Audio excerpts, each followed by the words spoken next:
Lep pozdrav vsem. Drugi posvet bil je precej ciljno usmerjen v področje energetike.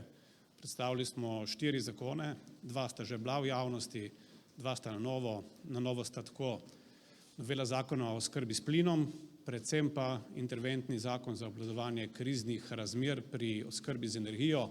O tem je bilo tudi danes na nek način največ govora. Gre za popolnoma nov okvir, s katerim vlada dobi podlago, da lahko v bodočih mesecih oziroma že tednih aktivno poseže na trg z energenti. Na ta način bomo lahko stabilizirali ne samo sedanjo situacijo, ampak predvsem tudi bodoče oskrbe v prihodnjem letu.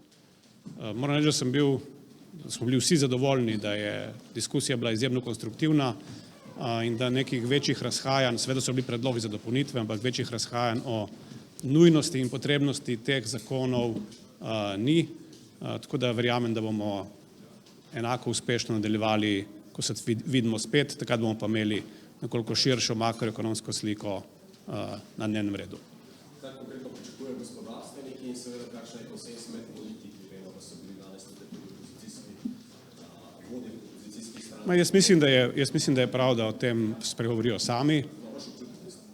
Kot rečeno, duh je bil konstruktiven, bili so tudi predlogi o izboljšavah, pa tudi o tem, na kaj naj bomo pozorni v bodoče. Najbolj pomembna stvar pa se mi zdi, da je zavedanje o tem, da vstopamo v res težko, cela Evropa, v res težko situacijo energetsko, da je to zavedanje enotno in da je tudi z tega vidika zavedanje o nujnosti sodelovanja enotno. In to se mi zdi najpomembnejše sporočilo danes.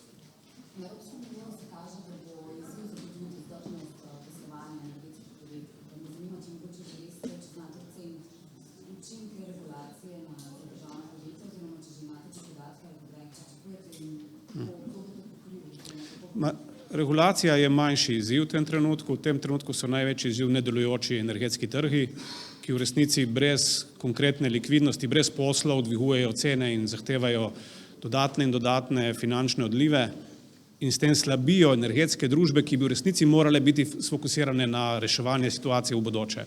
Tako da prvi ukrep, in o tem bomo tudi danes pregovorili s predsednico Evropske komisije, mora biti, da Evropska komisija poseže zelo odločno in hitro na energetske trge. Predvsem na terminske energetske trge, ker ti so danes glavni problem in izvor težav.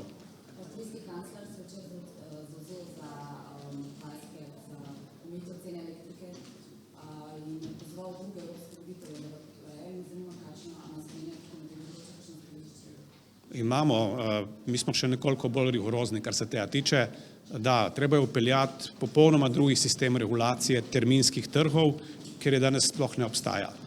In o tem bo govora v prihodnjih urah in dneh še zelo dosti. Dali smo tudi zahtevo za nujen sklic ministrov za energetiko ravno po tem vprašanju. Danes zjutraj je šel tudi s strani vlade ven. Hvala.